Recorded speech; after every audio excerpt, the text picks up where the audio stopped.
d'être à l'écoute des radios Mali. Il est 13h à Gao, dans la cité des Askia. C'est l'heure de votre journal de la mi-journée.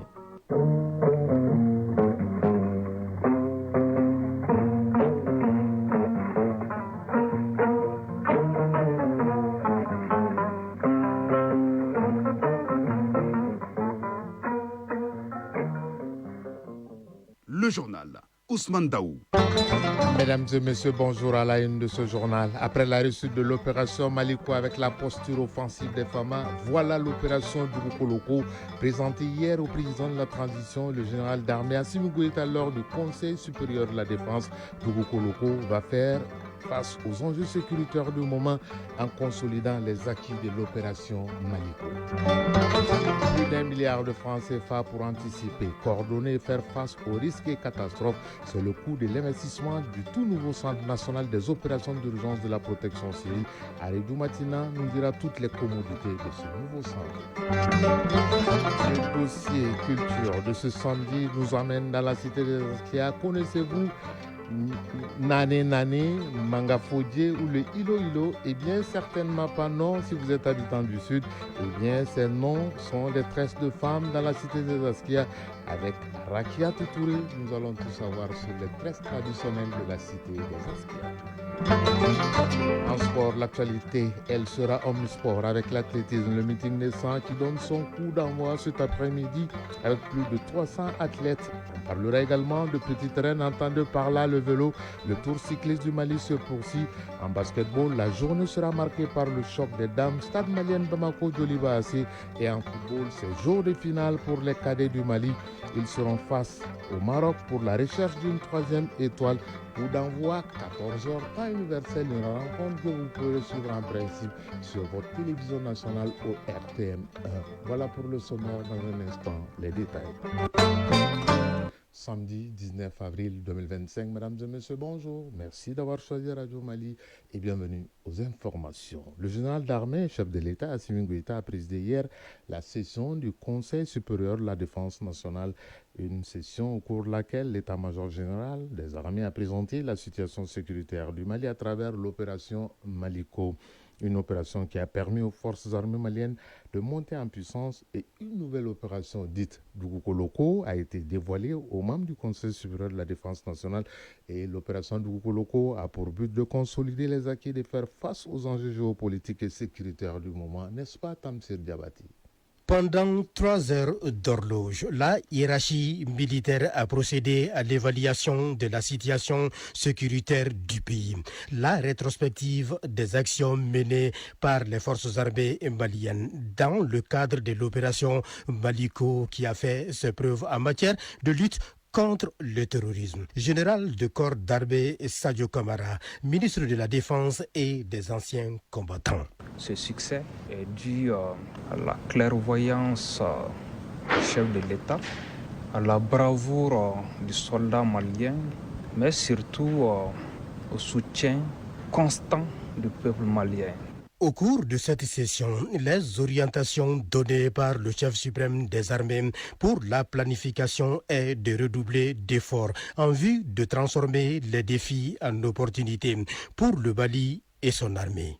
En donnant ces orientations pour les planifications futures, le chef suprême des armées nous a appelé à faire honneur au sacrifice de ce vaillant peuple, en redoublant d'efforts pour continuer le processus de consolidation d'une armée puissante, forte et respectée, qui n'acceptera plus jamais que l'État malien faiblisse, que le peuple malien soit humilié.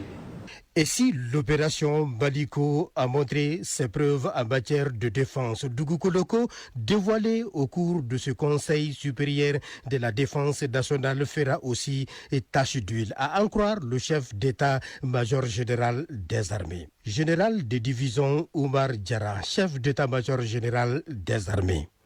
Ce Conseil supérieur de la défense nous a donné l'opportunité de présenter la situation sécuritaire qui a été évaluée à travers l'opération Maliko, qui a vraiment des succès très, très signifiants, qui ont été très bien magnifiés, d'introduire un nouveau projet, du plan Dougokoloko, avec des besoins sur 2025-2030. Nous avons vraiment constaté que le politique a eu une attention particulière à ce que nous avons présenté en termes de bilan et en termes de perspectives.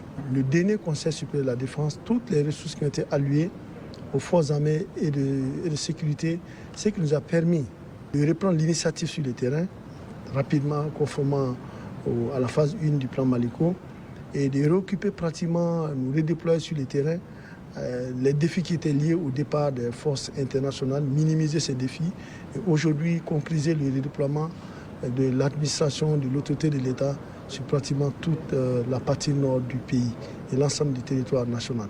Certes, il y a des acquis en matière de défense et de sécurité, mais beaucoup reste à faire. Nous sommes conscients des défis qui nous attendent, qui sont liés à l'immensité du territoire national et la défense des frontières du pays. Et au nom du chef de l'État, le général d'armée Assimi Goïta, le ministre de la Défense et le chef d'État-major ont tenu à saluer l'engagement du peuple aux côtés de son armée, à tout moment et à tout prix. L'armée malienne de 2025 n'a rien à voir avec celle de 2020, grâce à un effort en montée en puissance sans précédent dans notre histoire.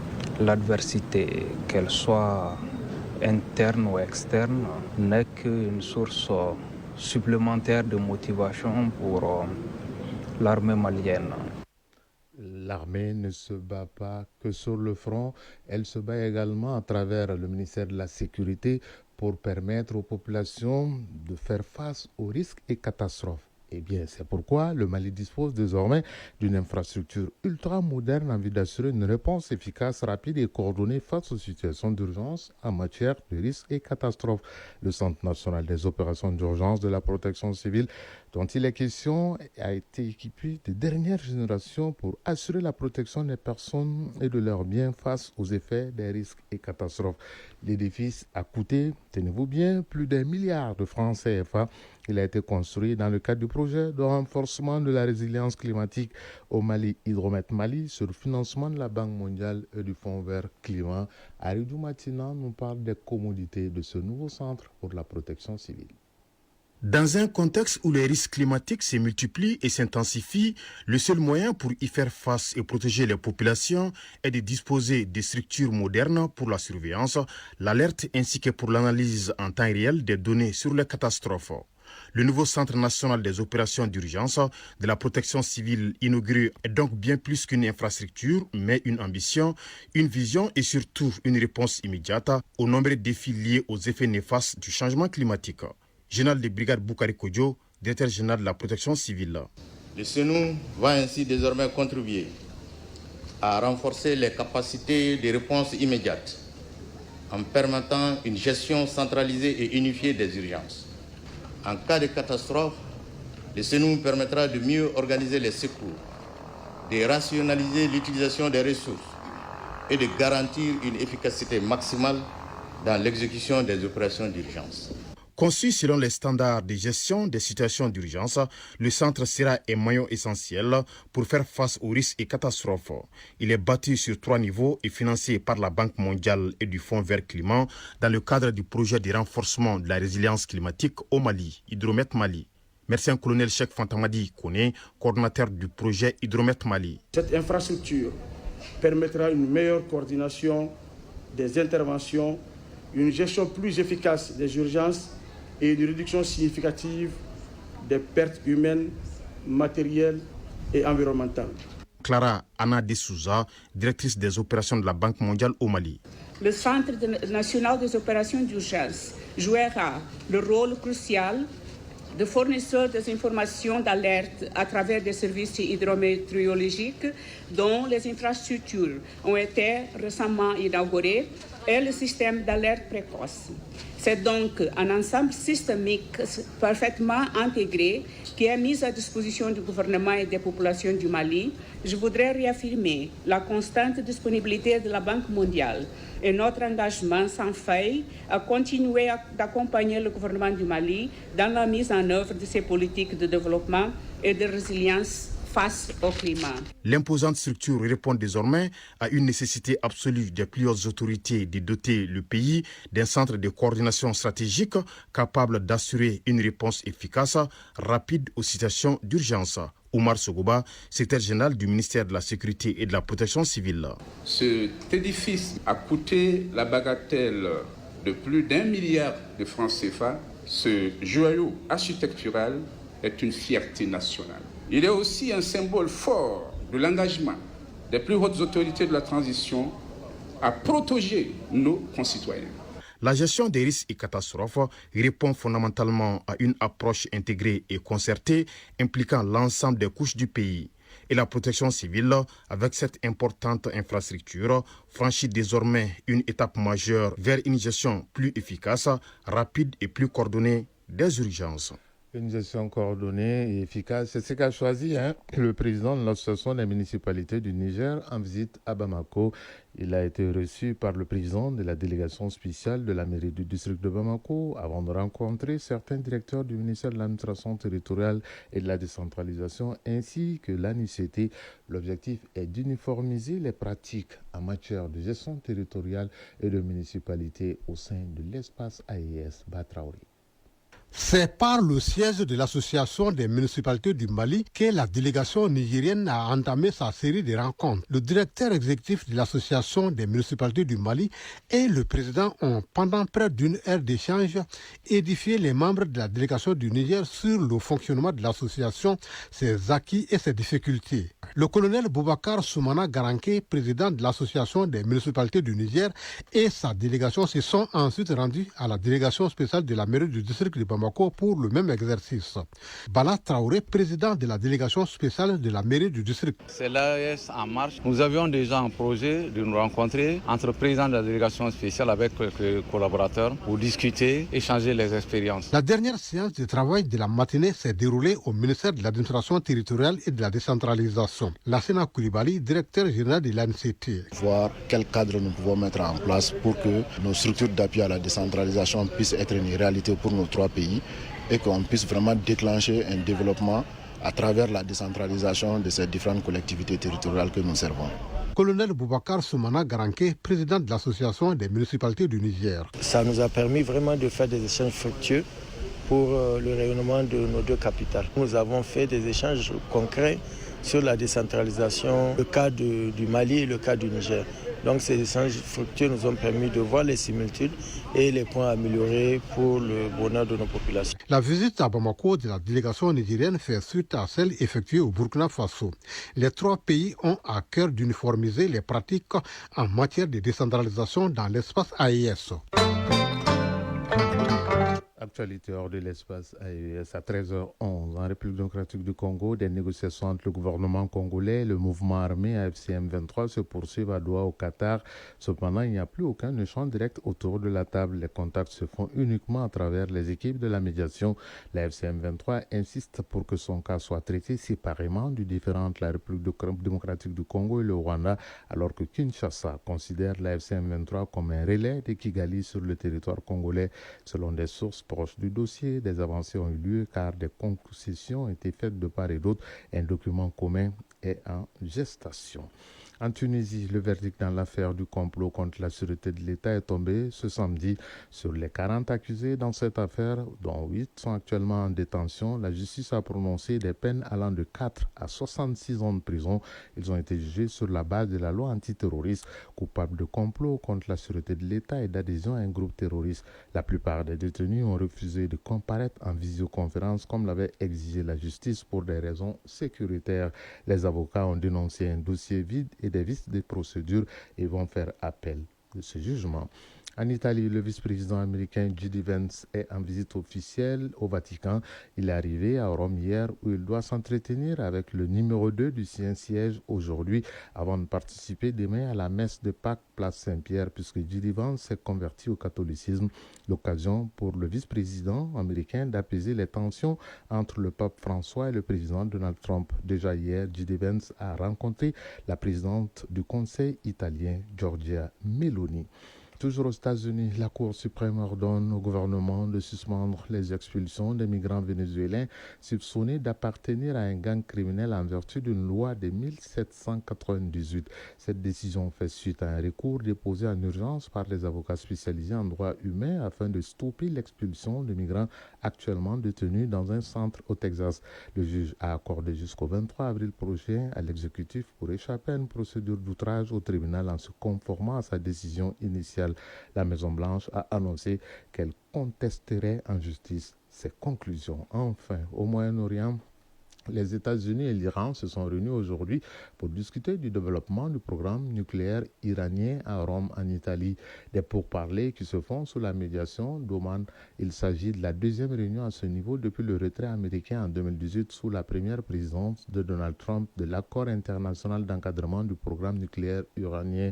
Lors d'une première rencontre la semaine dernière, les deux parties avaient qualifié les discussions de constructives. Dans un instant, le sport.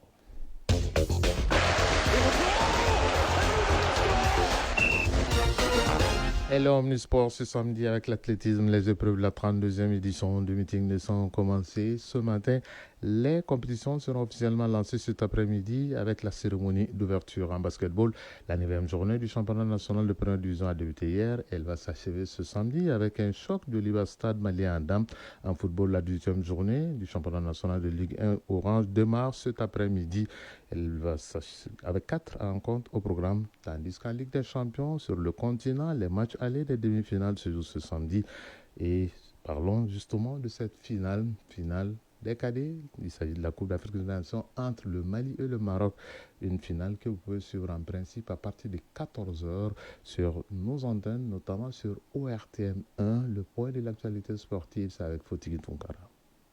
Le Mali affronte cet après-midi en finale le Maroc au pays hôte de la CAN des moins de 17 ans. Le coup d'envoi sera donné à partir de 14h temps universel. Ce rendez-vous de cet après-midi sera la 4e finale pour les cadets maliens. Finalistes en 1997 au Botswana, puis champion d'Afrique en 2015 au Niger et en 2017 au Gabon. C'est le pays à avoir gagné ces trophées 2 fois successives. Le Mali a l'opportunité de devenir une nouvelle fois l'exception dans cette catégorie. En cas de victoire, le Mali deviendra le premier pays à remporter ces trophées à 3 reprises. En match de classement hier, le Burkina Faso a perdu contre la Côte d'Ivoire 4-1 au tir au but. Les scores étaient d'un but partout au bout du temps réglementaire. Ligue des champions d'Afrique de football. Les demi-finales allées nous proposent ce samedi 2 duels entre Sud-Africains et Égyptiens. À 13h, Mamelodi Sundowns d'Afrique du Sud accueillera les National Al Ahly d'Égypte. À 16h, Orlando Pirates d'Afrique du Sud recevra Pyramide FC d'Égypte. Les matchs retour se joueront vendredi prochain. La Coupe de la Confédération prend le relais dimanche avec les demi-finales allées qui prévoient demain Simba SC de Tanzanie, Stellenbosch d'Afrique du Sud à 13h et Renaissance sportive de Berkane, CS Constantine d'Algérie à 19h. Les matchs retour sont prévus dimanche le 27 en cours. Championnat national de football professionnel Ligue 1 Orange. La 18e journée débute cet après-midi avec 4 rencontres au programme. Le Stade Malien de Bamako, leader, affrontera l'ISFAS dans les matchs au sommet de cette journée. Coup d'envoi 17h au Stade Mamadou Konaté. Juste après, à 19h15, les 11 créateurs de Nyarela joueront contre les Étoiles du Mandé. Le premier FC Diara défiera l'AS Real de Bamako à 16h30 au Stade Salf Keita de Kati. L'US Bougouni accueillera l'AS Police à 16h au Stade Moussa Diakité UTA. Suite fin demain dimanche avec Bourba Afé au Stade Salf Keita de Kati, Binga FC Djolba AC et AS Bakardian Asko au Stade Mamadou Konaté. Du basketball avec la 9e journée du championnat national de première division qui s'achève aujourd'hui avec 4 matchs, parmi lesquels un somptueux Stade Malais de Bamako Djolba AC Andam. C'est à 16h au Palais des Sports Salamatou Maïga à AC 2000. Ce choc sera suivi de l'USFAS AS Commune 5 à 18h toujours Andam. Chez les hommes, le Stade Malais de Bamako jouera contre Atar Club de Kidal à 14h et à 20h, l'USFAS affrontera Faso Kanou. Déjà, quelques résultats ont été enregistrés hier. Chez les hommes, l'AS Police a gagné contre les CRBT 69-55. Andam, l'AS Police a dominé les CRBT 82-61. KSC a disposé de l'AS Real de Bamako 77-70. Traditionnel meeting de sang en athlétisme. Les épreuves ont commencé ce matin, mais cette édition 2025 sera officiellement lancée cet après-midi avec la cérémonie d'ouverture. La compétition sera un véritable tremplin pour les athlètes de différentes spécialités. Oui, pour être complet avec l'actualité sportive, cette nouvelle que vous venez de m'amener, Tour cycliste international du Mali, la 6e et avant-dernière étape Fana Koulikoro, trajet long de 107 km a été remporté aujourd'hui par le Malien Tchemo Diamoutene, arrivé en première position. Il est suivi de ses compatriotes Yaya Diallo et Daouda Djiré. La 7e et dernière étape Koulikoro Bamako sera courue demain. Un tour cycliste suivi par notre envoyé spécial Famoro Djourté. Il est accompagné de Aboubakar Traoré. Page Mali Culture 2025. Et ce samedi, nous allons voir les tresses traditionnelles à Gao, qui sont un pan de la richesse culturelle de la cité des Askés avec plusieurs significations. Elles transmettent des informations sur le plan social et culturel sur celles qui les portent. Mais depuis un moment, ces tresses sont peu visibles pour ne pas dire qu'elles ont tendance à disparaître pour leur valorisation. Le RTM Gao a fait un zoom sur le secteur des agents en passant par les spécialistes du domaine et les utilisateurs. Chacun s'exprime sur l'importance et le rôle que jouent ces tresses traditionnelles dans la consolidation de la culture à Gao. Connaissez-vous le Nané Nané ou le Hilo Hilo? La réponse est avec Rakiatou Touré.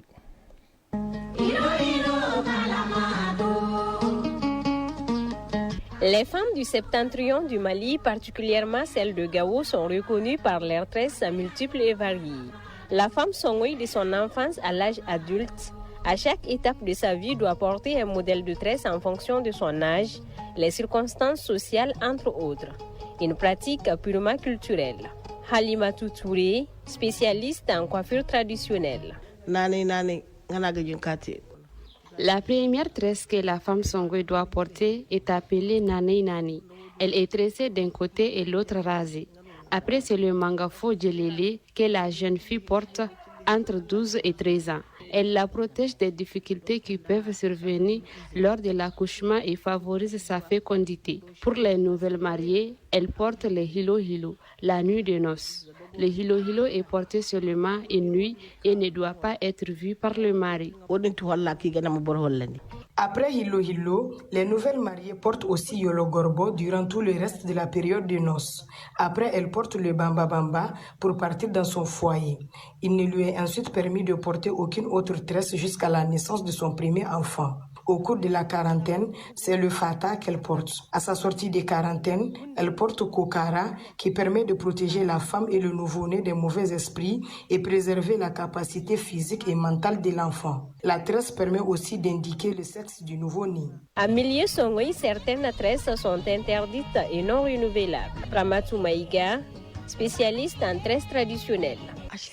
La femme Sorey porte une seule fois dans sa vie les tresses hilo hilo et les kokara. Mais les tantes maternelles de la mariée peuvent, quant à elles, porter une deuxième fois les kokara les jours du mariage de leur fille pour faire savoir que ce sont elles les mamans. Délaisser un moment au profit des coiffures modernes par la jeune génération, les coiffures traditionnelles connaissent de nos jours un renouveau.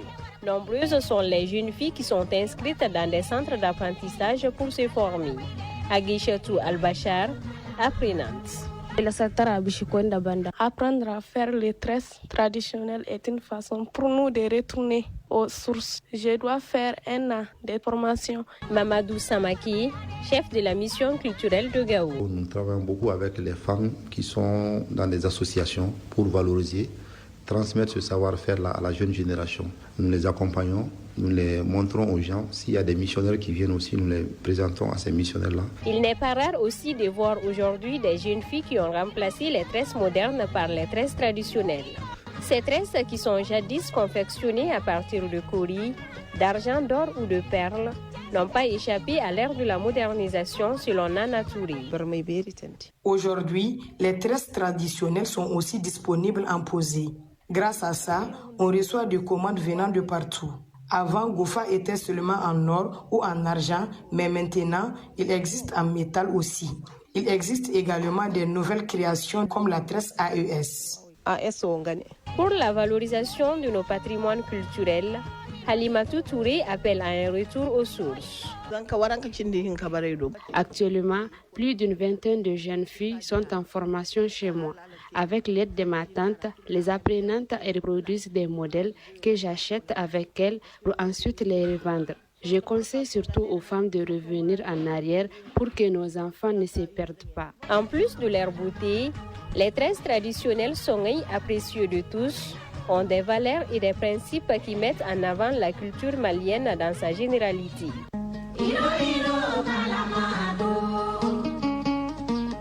Gao, Rakiatou Touré, Alassane Ahmadou pour l'ORTM.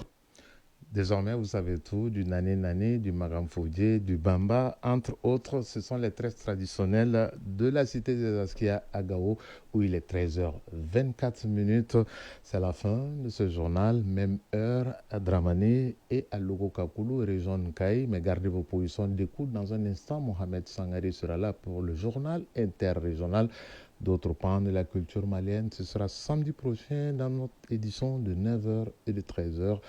Ce journal vous a été présenté par Ousmane Daou, mise en onde, Absi Traoré, mise en ligne, Badji Touré, réalisation, Draman Sanogo. Prochain rendez-vous avec l'actualité, c'est à 19h30. Vous serez en compagnie de Seydou Fomba si vous êtes à table.